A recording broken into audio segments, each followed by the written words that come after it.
자, 오늘 하나님 말씀 사도행전 1장 1절부터 2절 제가 봉독합니다. 데오빌로요, 내가 먼저 쓴 글에는 무릇 예수께서 행하시며 가르치시기를 시작하신부터 그가 택하신 사도들에게 성령으로 명하시고 승천하신 날까지의 일을 기록하였느니라. 아멘. 자, 이제 6월 여름이 시작됩니다. 자, 새로운 계절의 시작은 우리 삶에도 새로운 도전과 희망을 줍니다. 뜨거운 태양이 장렬하는 이 캘리포니아 여름 속에 그 태양보다 더 뜨겁게 우리 가운데 역사하시는 성령 하나님의 역사 가운데 여러분 심령이 불타오르기를 원하고 잠자는 영혼이 깨어나고 생기가 넘치는 여러분 모두가 되기를 주님의 이름으로 축복합니다. 여러분, 영화나 연극이나 드라마를 보면 무대가 열리면서 화면이 열려 시작하면서 그 본 작품의 내용으로 들어가기 전에 서두에 어떤 작품의 주제를 암시하는 한 씬이 등장합니다. 이것을 한글로 말하면 서막이라고 얘기하고 영어로는 프롤로그라고 얘기합니다. 관객들이 또 시청자들이 이런 프롤로그를 보면서 앞으로 이 연극과 이 드라마, 이 영화가 이렇게 전개되겠구나 라는 기대감과 어떤 기대 속에 작품 속에 빠져들게 하는 것이 바로 서막과 프롤로그의 역할입니다. 자, 이번 여름 하나님께서 우리에게 주신 말씀은 바로 사도행전입니다. 사도행전의 다른 말은 성령행전이에요. 사도행전은 예수님께서 승천하신 후에 그 모든 사명을 이어받은 제자들이 성령 하나님의 인도하심에 순종하면서 삶의 현장에서 어떻게 하나님 나라를 이루어가는지를 보여주는 책입니다. 자, 그런데 오늘 본문 1절 보겠습니다. 1절 보면 데오빌로요, 내가 먼저 쓴 글에는, 자, 사도행전을 기록했던 누가가 내가 먼저 쓴 글이 있다고 하고 있습니다. 그 쓴 글이 뭐죠? 누가복음입니다. 자, 누가는 누가복음과 사도행전이라는 두 성경의 책을 기록했습니다. 다시 말하면 우리가 이해하기 쉽게 얘기하면 누가복음이 누가복음 1이면 사도행전은 누가복음 2입니다. 그래서 이제 사도행전이라는 누가복음 세컨드 버전 2탄을 발표하면서 1탄에서 어떤 내용이 있었는지를 지금 요약하는 것으로 이 사도행전의 프롤로그를 누가는 시작합니다. 자, 그러면서 보십시오. 내가 먼저 쓴 글에는 무릇 예수께서 행하시며 가르치기를 시작하신부터 그가 택하신 사도들에게 성령으로 명하시고 승천하신 날까지의 일을 기록하였느니라.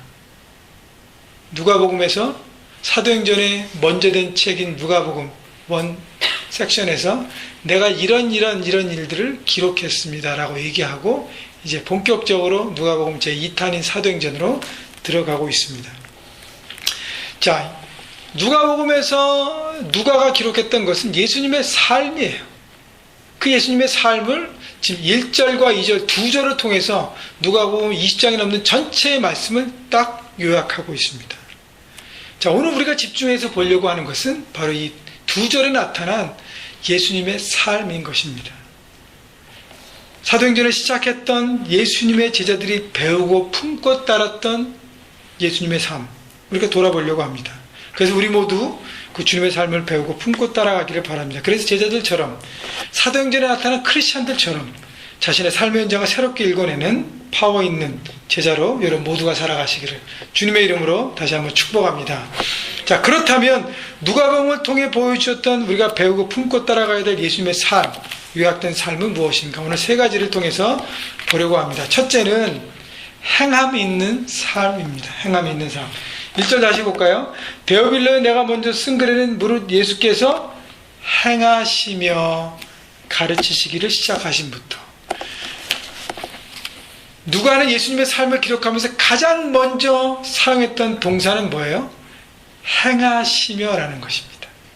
예수님께서 이 땅에 오셔서 가장 먼저 할 일은 우리에게 가르친 것이 아니라 뭐가 먼저라고요? 행하신 게 먼저고 그 다음이 가르치셨다는 것입니다.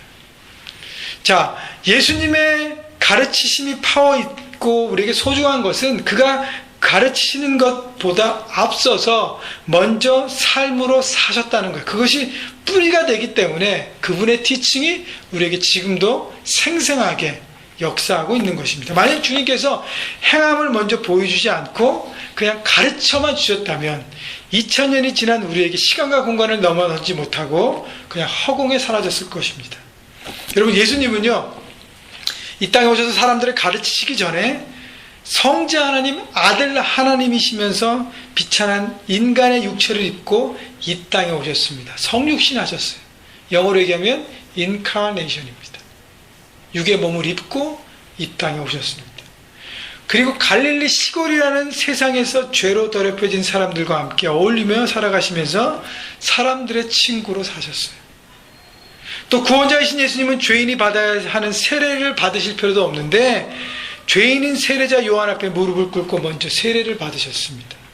여러분, 이렇게 주님은요, 가르치심을 시작하기 전에 먼저 행할 것을 철저하게 행하셨습니다. 이와 같은 주님의 삶은 사람을 섬기시고 사랑하는 하나님을 보여주는 모습이었기 때문에 그 후 그가 가르치는 모든 진리가 공허한 관념이 아니라 사람과 세상을 살리는 진리이신 하나님 말씀 자체였다는 것입니다.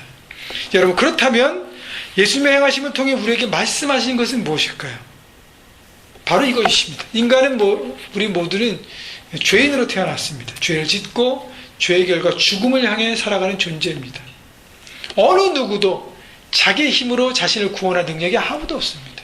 어떤 학식으로도, 재물로도, 인간의 어떤 노력으로도, 어떤 커리어를 가져도 할 수 없다는 것입니다. 다시 말하면 우리 모두는 죄와 사망 가운데 삶의 뿌리를 내리고 있다는 것입니다. 그래서 하나님 나라에는요, 인사이더가 아니라 아웃사이더밖에 될 수가 없어요. 왜냐하면 죄를 짓고 그 다음에 그 죄 때문에 결국 죽어가는 존재밖에 안 된다는 것이죠. 그런 우리를 위해 주님은 자신의 몸을 십자가의 제물로 들이셔서 우리의 모든 죄값을 대신 치러주시고 우리에게 하나님의 자녀라는 권세와 특권을 주셨습니다. 축복을 주셨어요. 그래서 우리가 그를 믿는 믿음 가운데 하나님 나라의 아웃사이더에서 어떻게 됐어요? 인사이더로 바뀌었다는 것이죠.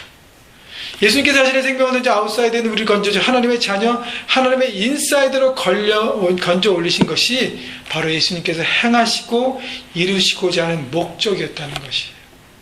이 구원사역을 위해 예수님께서 이 땅에 오셨고 예수님의 삶은 이 일에 이 땅에서 올인되셨습니다. 예수님께서 자신이 누구인지 먼저 우리에게 가르쳐 주시고 우리가 이해하고 깨달은 다음 우리를 위해 자신의 생명을 내어놓으신 것이 아니라는 거예요. 예수님은 이미 2000년 전에 우리와 십자가 제물이 되심으로 우리의 생명을 먼저 구원하셨어요. 그래서 2000년이 지난 지금 자신이 누구신지 우리에게 말씀을 통해서 가르쳐 주시기 때문에 그 말씀이 진리로 우리한테 다가오는 것입니다. 그래서 주님의 가르침은 공허한 관념이 아니라는 거예요. 생명의 원천이고 그분의 삶 자체가 우리에게 복음입니다. 그렇기 때문에 이 복음을 우리가 정말 믿는다면 마태, 마가, 누가, 복음, 성경에 보면 사복음서 다음에 나오는 말씀이 뭐죠? 오늘 읽은 사도행전입니다. 복음서를 주님의 복음, 그 십자가 구원을 믿는다면 사도행전의 크리스찬들처럼 우리도 사도행전을 살아가야 한다는 것입니다. 여러분, 사도행전이라는 책 제목이 행전, 사도들의 행전, 행전이잖아요. 행전이 헬라어로 보면 프락세이스라는 행함, 행실, 행위를 나타나는 프락시스의 복수형입니다. 그래서 사도행전을 영어로 번역할 때 뭐라고 얘기해요? acts라고 얘기합니다. 근데 act라는 단수가 아니라 acts라는 복수, 플러럴을 사용합니다. 왜냐하면 믿음이란 우리가 한번 일시적인 감정으로 결단하고 주님을 쫓아가는 act라는 원타임 액션이 아니라는 거예요. 믿음이란 일상 삶이 주님을 쫓는 act, 지속적인 삶의 반복적인 삶이 된다는 것이기 때문에 바로 사도행전을 우리에게 act라고 표현한 것입니다. 여러분, 그때 우리의 삶이 act로 지속적으로 될 때 예수 그리스도를 비추는 생명의 도구가 되고 나의 삶의 현장을 새롭게 하는 진정한 사도행전의 삶이 되는 것입니다. 여러분, 우리의 신앙 상태를 누군가, 어떤 사진 기자가 아니면 어떤 카메라 기자가 찍는다면 어디로 올까요? 정말 저 사람이 크리스찬으로 어떻게 살고 있는가? 여기로 올까요? 교회들에서 예배하는 장소? 여러분, 이 예배 장소에 와서 거룩한 모습으로 서지 않는다면 아무 소망이 없습니다. 여긴 다 거룩해지려고 해요. 멋지게 예배하고 정말 하나님의 말씀 듣고 최선을 다하려고 모두가 노력합니다. 근데 정작 중요한 것은 뭐냐면 여러분의 일상 삶, 여러분의 삶의 현장에서 여러분이 크리스찬으로 어떻게 살고 있는가, 그 모습이 바로 우리 진짜 신앙의 모습이라는 거예요. 가정에서 나의 모습은 어떤가, 캠퍼스에서 나의 모습은 어떤가, 일터에서 나의 모습은 어떤가, 그것을 누군가 몰래 와서 몰래 카메라로 찍고 그것을 우리에게 보여준다면 그것이 바로 우리의 크리스찬으로서의 삶의 모습이고 진정한 우리의 신앙인의 모습이라는 것입니다. 여러분, 가정에서, 캠퍼스에서, 일터에서 모습, 그것에서 크리스찬으로 나는 어떻게 살고 있는가, 여러분 고민하셔야 합니다. 바로 그것 때문에 예수님께서 먼저 와서 가르쳐 주신 것이 아니라 먼저 자신이 하나님의 아들임에도 불구하고 이 땅에 내려오셔서 육의 몸을 입으셔서 우리가 똑같이 살아가시고 똑같이 고통당하시고 똑같이 아파하시고 그리고 십자가를 선택하셔서 우리에게 새롭게 산 길을 내주신 것입니다. 여러분, 그렇기 때문에 삶의 현장에서 삶을 통해서 예수님의 모습이 보여지고 예수님의 흔적이 우리의 삶 가운데 보여질 때 우리는 진정한 크리스찬으로 주님을 따르는 제자로 살아가게 될 것입니다. 여러분이 아무리 훌륭하게 예배당 속에서 예배를 드릴지라도 여러분, 일주일 삶 동안 여러분이 예배하는 삶이 더 오래입니까? 아니면 여러분 일상생활을 살아가는 게 더 오래입니까? 여러분, 예배는 잠깐이에요. 한두 시간 드리고 갑니다.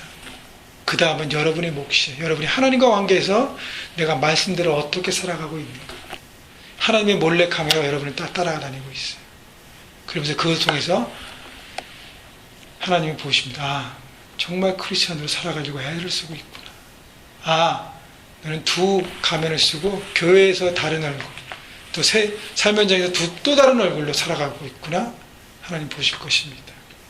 여러분, 그렇기 때문에 예수님처럼 말보다 삶이 앞서는 행동하는 그리스도인으로 삶 현장에서 주님의 제자로 사도행전으로 살아가는 진정 크리스찬으로 살아가시기를 주님의 이름으로 축복합니다. 자, 그래서 우리가 따라가야 될 예수님의 삶은 첫째는 행함이 있는 삶이에요. 두 번째는 뭐냐면 가르침을 받는 삶입니다. 1절 다시 볼까요? 데오빌로에 내가 먼저 쓴 글에는 무릇 예수께서 행하시며 가르치시기를 시작하신부터, 행함 다음에 그 다음 뭐예요? 가르침이라는 것입니다. 티칭이에요. 만약 주님께서 행하시기만 하고 가르치시지 않았다면 예수님의 그 행함의 의미를 우리는 다 구체적으로 깨닫지 못했을 것이에요. 우리는 피조물이에요. 피조물이 창조주가 하시는 일들을 어떻게 다 알겠습니까? 그래서 계시가 필요하고 말씀이 필요한 것이에요. 왜냐하면 하나님의 일을 인간의 레벨로 설명해 주는 것이 바로 말씀이에요. 자, 하나님은 우리에게 삶으로만 그분을 보여주신 것이 아니라 삶이 보여주신 다음에 어떻게 해요? 그 삶의 이유들을, 왜 그런지를 구체적으로 우리에게 가르쳐 주셨습니다. 그래서 예수님께서 이 땅에 오셔서 구석구석 어떤 삶을 살아야 되는지, 어떻게 물질에 대해서, 세상에 대해서, 사람에 대해서, 부모님에 대해서, 직장에서 어떻게 해야 되는지를 구체적으로 가르쳐 주고 있습니다. 여러분, 그렇기 때문에 이 땅에서 인간을 가르치는 것은 주님의 중요한 사역이에요. 그렇다면 우리도 이제 주님의 사명을 받은 자로 다른 사람을 가르쳐야 합니다. 그런데 예수님의 관점에서 보면 가르침에만 있지만 인간의 관점으로 보면 우리는 주님의 가르침을 먼저 잘 배워야 어떻게 해요? 그 다음 우리가 가르칠 수 있습니다. 잘 배우지 않고 가르치면 내 것을 가르칠 수밖에 없어요. 그렇기 때문에 우리가 온전히 다른 사람을 가르치기 위해서는 먼저 주님의 가르침을 온전히 받아야 합니다. 그래서 마태복음 28장 19절부터 20절에 보면, 그러므로 너희는 가서 모든 족속으로 제자를 삼아 아버지와 아들과 성령의 이름으로 세례를 베풀고 내가 너희에게 분부한 모든 것을 가르쳐 지키게 하라라고 합니다. 자, 예수님께서 제자들에게, 사람들에게 가르쳐 지키게 하라라고 할 수 있었던 것은 제자들과 3년 동안 동고동락 하시면서 이미 많은 티칭을 주셨어요. 티칭을 받았기 때문에 이제 제자들은 삶의 현장에서 주님의 가르침을 다른 사람에게 전할 수 있습니다. 그러면 우리도 똑같이 먼저 주님의 가르침을 온전히 배우는 자가 되어야 합니다. 그런데 어떻게 해야 우리가 주님의 가르침을 제대로 받을 수 있을까? 두 가지 전제 조건이 있습니다. 하나는 뭐냐면 상처받는 것을 두려워하면 안 됩니다. 언젠가부터 교회가 대형화되면서 강단에서 교인들의 귀에 거슬리는 진리의 선포들이 사라지기 시작했습니다.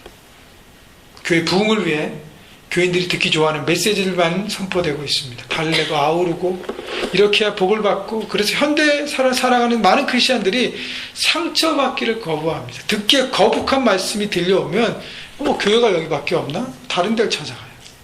자신을 알아주고 인정해주는 곳을 찾아 헤매다닙니다. 그래서 삶에 아무런 변화와 성숙이 없어요. 내가 변하려고 하지 않고 들려지는 말씀을 내 마음대로 조종하려고, 내가 듣고 싶은 것만 들으려고 합니다. 그렇기 때문에 점점 변화와 성숙 없이 이기적인 사람이 돼서 대수롭지 않은 말에도 상처를 받고, 조그만 상처에도 몸살을 치르고, 그로 인해 인간관계를 단절해버리고 마는 것입니다. 여러분, 잊지 말아야 될 것은요, 상처를 받지 않고 주님의 가르침을 받는 길이란 전혀 없다는 것입니다. 만약 누군가 그런 길이 있어라고 말한다면, 그것은 골물대로 골문 환부를 메스로 찢거나 도려내지 않고도 깨끗하게 치유할 수 있다고 말하는 것과 똑같습니다. 히브리서 4장 12절 13절에 주께서 이런 말씀하셨어요. 하나님의 말씀은 살았고 운동력이 있어 좌우의 날선 어떤 검보다도 예리하여 혼과 영과 관절과 골수를 찔러 쪼개기까지 하며, 또 마음의 생각과 뜻을 판단하느니 지으신 것이 하나도 그 앞에서 나타나지 않음이 없고 우리의 결산을 받으실 이에 눈앞에 만물이 벌거벗은 것 같이 드러나느니라. 하나님의 말씀은 돋보기처럼요, 우리의 마음 깊은 곳을 다 볼 수 있다는 거예요. 말씀으로 감추어진 죄와 욕망의 찌꺼기마저도 여지없이 하나님의 말씀이라는 돋보기를 통해서 다 드러난다는 것입니다. 그래서 그 말씀은 이 세상의 어떤 메스보다도 더 예리하고 날카로워서 우리 심령에 가득 찬 죄와 욕망의 고름통이를 가차없이 찢어내고 드러냅니다. 이유는 뭐예요? 그것을 치유하고 회복하고 새롭게 나기 위한 목적일 뿐입니다. 찢고 자르고 도려내는 것은 상처를 주기 위함이 아니라 그것을 통해서 새롭고 산 길을 주시려는 주님의 은혜라고 얘기하는 것입니다. 여러분, 지식은요, 아무리 쌓아도 머리에만 쌓일 뿐 내 심령의 상처를 전혀 주지 않습니다.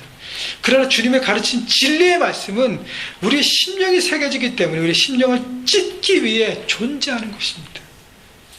진리에 잘못되어 있는 것들이 찢어지고 도려내진 상처 속에서 그렇게만 새 생명이 일어나는 것이에요. 여러분, 이 사실을 깨닫는다면 어떻게 할까요? 상처가 더 이상 상처가 나 아픔이 되지 않습니다. 새로운 생명이 일어나는 과정이구나 하고 그 아픔을 견뎌내고 그리고 미래를 바라봅니다. 그러므로 말씀 앞에 자신을 완전히 오픈하고 말씀을 받아들일 수 있는 것입니다. 여러분, 말씀이 심겨질 때 받아들이는 아픔의 과정이 있겠지만 그로 인해 새로운 생명이 일어나는 기쁨을 여러분 누리길 바랍니다. 또 하나는요, 상처를 두려워하면 안 되고, 또 하나는 주님의 가르침 속에 살기 위해서는 겸손이 필요합니다. 겸손을 한마디로 말하면 자신의 연약함을 인정하는 거예요. 내가 형편없이 연약한 존재임을 깨닫고 사는 사람만이 영원하신 주님의 가르침을 받을 수 있고 따를 수 있습니다. 스스로 강하다고 하는 사람은요, 교만해서 어떻게 주님을 이용할까 고민만 하지 주님의 가르치심에 자신을 맡기지 못합니다. 주님께 맡기는 것보다 내가 하는 게 더 빠르고 확실하다고 생각해서 맡기는 척만 하지 맡기지 않습니다. 그런데 문제는 뭐냐면요, 이 드러내고 교만한 사람은 괜찮아요. 근데 겸손한 척하면서 겉으로는, 속으로는 내 안에서는 내가 딱 맞아요. 듣는 것 같지만 내 속에서는 내가 다 결정했어 이미. 내 진로의 선택도, 배우자의 선택도, 미래의 계획도, 재정적인 문제도, 앞으로의 커리어도 모두 다 이미 내가 결정하고 하나님 앞에서는 그냥 하나님의 도장만 찍어주십시오. 여러분, 그러나 내가 계획한 대로 사라지는 것이 인생이 아닌 것을 깨달을 때 우리가 얼마나 연약한 인간인지를 받아들입니다. 여러분, 여기 앉아있는 어느 누구도요, 예배 시간 후에 우리의 삶이 어떻게 될지 아무도 100% 개런티하고 살 수 있는 사람 아무도 없습니다. 우린 이렇게 연약한 존재예요. 여러분, 그렇기 때문에 내가 연약하다는 것을 받아들일 때 그때 하나님 앞에 말씀의 귀를 기울이기 시작하고 그분의 삶이 무엇인지를 귀 기울이며 순종할 수 있게 되는 것입니다. 사도 바울은 그래서 역설적으로 자신이 가장 약할 때 내가 가장 강했다고 얘기합니다. 왜냐하면 내가 약함을 깨달으면 깨달을수록 전능하신 주님의 가르치심에 더욱 내 자신을 맡길 수밖에 없기 때문이에요. 하나님, 이 일 내 능력으로 감당할 수 없습니다. 하나님 도와주십시오. 하나님 함께해 주십시오. 내가 실력이 없어서가 아니라 내가 그 위의 역사를, 하나님의 놀라움을 잘 모르기 때문에 내가 최선을 다하지만 그 위의 역사하실 하나님의 뜻을 내가 믿고 순종하며 바라는 것입니다. 여러분, 내가 약하다고 인정하는 것은 내가 아무것도 안 하고 하나님 다 해주시고 나는 내 두 손 두 발 다 벌리고 나는 아무것도 안 하겠습니다 라고 하는 것이 아니에요. 나는 최선을 다하지만 나는 한계가 있음을 내가 인정하는 것입니다. 그리고 하나님의 손길 위에 내 모든 것을 드러내는 것입니다. 여러분, 그렇기 때문에 사도 바울이 자신이 약할 때 가장 강했다고 고백했던 것처럼 예수님의 12제자가 아님에도 불구하고 이 사도행전의 주인공이 될 수 있었던 것은 바로 그의 겸손함이었습니다. 바울이 제자들보다 훨씬 더 많이 공부했어요. 훨씬 똑똑합니다. 훨씬 리더십이 있어요. 훨씬 사람들을 움직일 수 있습니다. 훨씬 기억력이 좋았어요. 그러나 내가 갖고 있는 모든 것들이 배설물과 같다고 얘기했습니다. 하나님 앞에서 그런 겸손한 자세로 세상을 살아갔기 때문에 많은 사람보다 더 뛰어나게 하나님께 쓰셨다는 것입니다. 여러분, 주님은 때로는 이유 없이 우리를 인생의 바닥으로 떨어지게 하십니다. 어떨 때는 건강의 문제를 주세요. 어떨 때는 물질적인 문제로 우리 인생을 바닥을 치게 해요. 어떨 때는 관계 때문에 정말 일터에 가기 싫어합니다. 여러 가지 때문에 우리 인생의 바닥에 빠지게 합니다. 그 이유는 뭔지 아십니까? 우리의 힘을 빼게 하시려는 거예요. 내 힘으로 살려는 내 의지, 내 생각, 내 계획들을 내려놓으라는 거예요. 여러분, 알지만 상황이 되면 참 어렵습니다. 어려워. 힘이 더 빠져야 맡길 수 있어요. 여러분, 내가 할 수 있는 능력으로 다 할 수 있다면 하나님 의지 안 해요. 그렇기 때문에 정말 내가 두 손 두 발 들일 수 있는 환경을 하나님이 여러분을 몰아가시는 것입니다. 그때 내 인생 종쳤구나 생각하지 마십시오. 아, 이때가 내가 하나님을 더 의지하고 하나님으로 승부를 걸 수 있는 놀라운 기회구나라고 생각하십시오. 그때 우리는 처절하게 나의 연약함을, 한계를 인정하고 하나님을 의지하고 주의 가르침을 듣게 되고 내 삶의 기준으로 붙들게 되는 것입니다. 여러분, 주님의 가르침에 항상 여러분 귀를 열어놓으십시오. 예배, 말씀 묵상인 큐티, 그리고 들려오는 모든 말씀 속에 우리 자신을 온전히 맡기십시다. 여러분, 그렇게 되면 우리가 한마디 말 안 해도 주의 가르치심 속에 거하는 우리의 삶 자체가 세상을 향한 위대한 가르침이 될 수 있습니다. 주의 가르침을 존귀하게 여기며 그 말씀을 자신의 삶에 채워 말씀대로 살아가서 세상을 조금씩 변화시킨 여러분 모두가 되시기를 주님의 이름으로 축복합니다. 마지막 세 번째는요, 행하심과 가르치심과 마지막 세 번째는 택하심을 받은 자의 삶인 것입니다. 2절 볼까요? 본문, 그가 택하신 사도들에게 성령으로 명하시고, 자, 사도들을 택하셨다고 얘기합니다. 예수님의 삶의 세 번째는 사도들을 택하셨다. 예수님께서 이 땅에 오셔서 공생의 사역을 시작하면서 12명의 제자를 선택하셨어요. 근데 이 12명의 제자들의 어떤 그 스펙을 보면 기준이 이하예요. 지금 세상의 기준 얘기하면 뭐 어떤 내세울 스펙이 하나도 없습니다. 평범하다 못해 평범한 이하예요. 갈릴리의 가난한 비천한 어부들이었고 배급노릇 지탄과 멸시받는 세리, 텍스 컬렉터 세리들이었어요. 여러분, 당시에 그렇다면 어부와 세리가 제자들 12명밖에 없었나요? 아니에요. 갈릴리 호수는 길이 13마일, 넓이 8마일 크기의 굉장히 큰 바다 같은 호수입니다. 이 호수 근처에 많은 마을이 있었는데 그 마을에 사는 모든 남자들 거의 대부분은 당시에 직업이 어부였어요. 수많은 어부가 살았습니다. 그리고 마을마다 누가 있어요? 세금을 걷는 텍스 컬렉터, 세리들이 있었어요. 그럼 당시에 세리와 어부들이 수많은 사람들이 있어요. 그 중에 예수님은 딱 12명만 선택했습니다. 여러분, 이유가 뭐죠? 어떤 근거로 12명을 선택하셨습니까? 여러분, 그것도 이해가 잘 안 되는데 당시 크리스찬을 찾아내 연행하고 핍박했던 일에 앞장섰던 청년 리더 사도 바울을 이방지역 선교 핵심으로 사도행전의 주인공으로 선택하셨습니다. 여러분, 도대체 이해되지 않는 일이에요.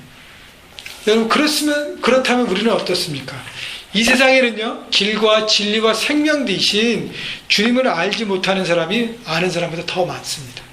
그러나 우리가 하나님의 자녀로 선택된 이 시간 이 자리에 예배할 수 있는 이유는 무엇입니까? 우리가 다른 사람보다 더 도덕적이어서, 더 윤리적이어서, 더 깨끗해서, 더 뛰어나서 이 자리에 있나요?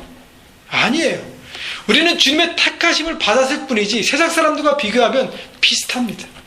아니면 어떤 면에서 더 못할 수도 있습니다. 그럼에도 불구하고 우리가 하나님의 자녀로 선택받아 이 자리에 있게 되었는지 누가 논리적으로 설명할 수 있겠습니까? 여러분, 한 가지 단어밖에 해석할 길이 없습니다. 뭐죠? 하나님의 뜻이에요. 하나님의 절대적인 뜻 때문에 우리가 이 자리에 있습니다.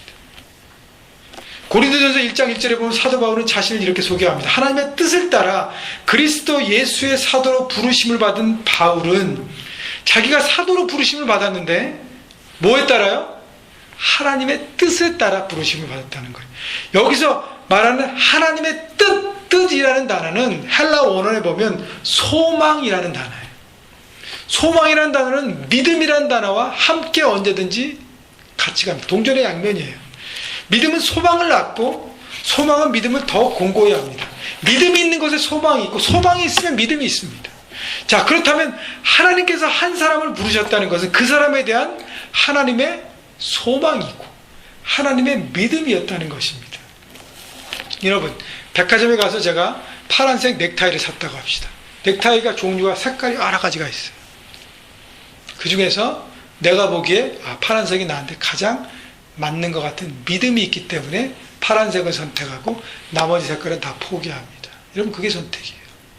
다른 사람은 가서 노란색을 선택합니다. 그 사람의 믿음은 뭐예요? 다른 색깔보다 노란색이 나한테 가장 잘 어울린다는 믿음으로 노란색을 선택합니다. 이 모든 것 중에서 이것이 가장 최선이라는 믿음이 있을 때 그걸 선택한다는 거예요. 여러분, 그 베이스로 인간을 향한 하나님의 선택도 같다는 거예요. 하나님께서 우리를 믿으셨기 때문에, 이 세상의 모든 사람들보다 우리를 믿으셨기 때문에 우리를 어떻게 해요? 선택하셨다는 거예요. 우리는 하나님의 믿음을 받은 존재라는 거예요. 하나님 우리를 믿고 있다는 것입니다. 하나님 우리에게 소망이 있다는 거 말씀하신다는 거예요. 우리가 서로를 바라보면 저렇게 살면서 어떻게 크리스찬이라고 할 수 있어? 라고 서로를 정죄할 수 있을지는 몰라도 하나님의 눈은 아니라는 거예요. 하나님 우리를 믿으셨기 때문에 우리를 선택했다는 것입니다. 여러분, 인간을 향한 하나님의 선택, 바로 이런 믿음의 베이스. 왜 하나님은 태어나기도 전에 뱃속에 있는 핏덩이에 있던 에서가 아닌 야곱을 선택했을까요?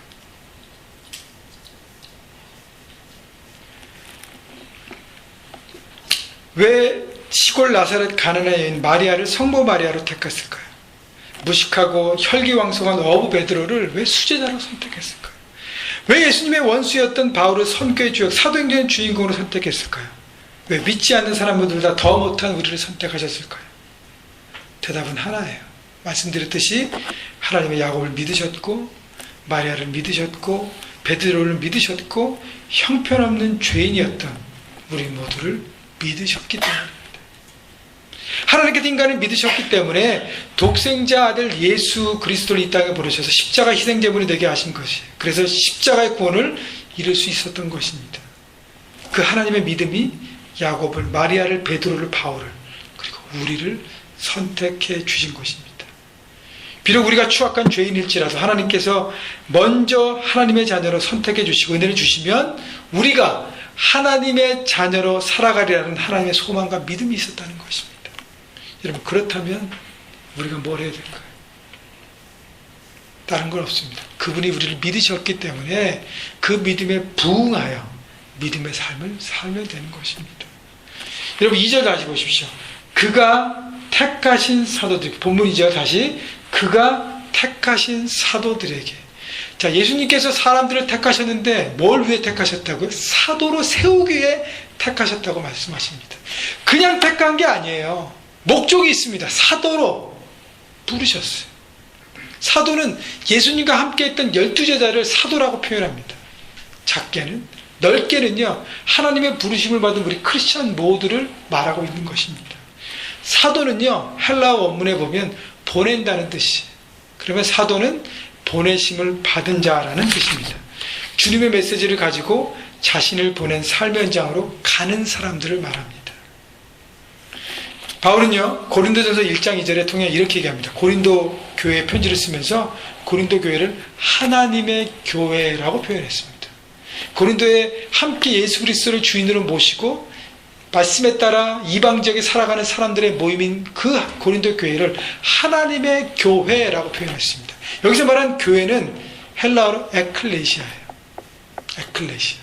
근데 에클레시아라는 단어는 부름받은 사람들이라는 뜻인데, 이 에클레시아라는 이 단어는 원래 성경에서 나온 단어가 아니라 기원전 BC 1000년 전에 고대 그리스에서 먼저 쓰였던 단어입니다. 당시에요, 한 도시가 있죠? 도시의 제반적인 문제들을 협의하고 해결하는 시민 대표들이 모여서 함께 협의를 구성해서 그 도시의 발전을 위해서 함께 고민하고 나누고 했던 그 모임을 에클레시아라고 불렀어요. 그래서 에클레시아라면 그 도시를 대표하는 사람들의 모임이에요. 그래서 많은 사람들이 그들을 우러러보고 존경하고 그들의 말을 따릅니다. 근데 그 에클레시아를 사도 바울은 하나님의 교회라고 표현했습니다. 다시 얘기하면 뭐냐면, 이제 세상의 기준으로 따라가는 에클레시아가 아니라 하나님의 기준으로 서는 에클레시아로 우리는 살아가겠습니다 라고 공포한 것입니다. 어디에요? 세상에 대해서. 여러분, 많은 에클레시아를 세상 사람들 들었지만 하나님의 에클레시아의 교회가 딱 등장했습니다. 많은 사람들이 의아했어요. 도대체 어떤 에클레시아인가? 그러면서 뭘 주시합니까? 그들의 삶이 어떻게 사는지를 주시하기 시작합니다. 만약이요, 당시의 초대교회 크리스찬들이 에클레시아로 세상이라는 메시지, 욕망의 메시지, 이기적인 메시지를 품고 자신만을 위해서 살았다면 세상으로부터 지탄을 받았을 것이. 그러나 당시 크리스찬들은 자신들을 하나님의 에클레시아로 선택해 주신 주님의 믿음에 부응하여 주님의 메시지를 품는 사도로 자신의 삶의 현장에서 살아갔습니다. 그래서 당시 세상에 거룩한 영향력을 주고 새롭게 일궈간 것입니다. 여러분, 하나님께서 동일하게 우리 형제교회도 하나님의 에클레시아로 기대하고 계십니다. 이 에클레시아는 우리 교회 건물이 아니에요. 우리는 건물이 없습니다. 아예 또 우리는 건물도 없어요. 그래서 이렇게 더 좋은 곳에서 예배도 할 수 있잖아요. 그죠? 우리 한 사람 한 사람이 하나님의 에클레시아. 우리가 모인 이 모임의 에클레시아입니다. 여러분 각자가 세상 현장에서 어떻게 살아가느냐에 따라서 우리가 하나님의 믿음에 부응하며 사느냐, 아니면 내 멋대로 내 마음대로 내가 편한 대로 사느냐가 결정되는 것입니다. 우리 형제가족들도 주님의 믿음에 의해 일방적으로 선택으로 구원받은 자로 우리를 보내신 그 삶의 현장에서 주님의 메시지를 품은 하나님의 에클레시아로 살아가십시다. 이렇게 믿음으로 응답하며 살아가는 여러분을 통해 우리의 가정과 우리의 일터와 우리의 교회는 바로 새로운 사도행전으로 일궈질 것입니다. 여러분, 사도행전은 2000년에 끝난 게 아니에요. 그 사도행전은 하나님께서 우리에게 숙제를 주셨습니다. 우리도 사도들처럼 행함을 통해서 우리의 사도행전을 만들어가라고 주께서 말씀하시는 것입니다. 그것이 바로 사도행전을 사는 바로 우리의 자세인 것입니다. 주님은 여러분을 믿으십니다. 여러분을 기대하십니다. 그래서 여러분이 여러분의 가정으로 보내셨고, 여러분의 일터로 보내셨고요, 학생들이 여러분의 캠퍼스를 보내셨습니다. 과연 나는 어떻게 살아가야 될 것인가? 주님이 모델을 보여주신 것처럼 행하십시오. 가르침을 잘 배우십시오. 그리고 내가 택함 받았다는 것을 잊지 마십시오. 주님이 나를 믿으시고 기대하신 것을 잊지 마시고 늘 주님의 기대가 내 뒤에 있다, 나를 서포트하고 나를 보고 계신다는 것을 바라보고 여러분 삶의 현장에서 주님의 뜻대로 서가셔서 그것을 하나님 나라를 이루어가는 여러분 모두가 되시기를, 사도행전을 살아가신 여러분 모두가 되시기를 주님의 이름으로 축복합니다. 아멘.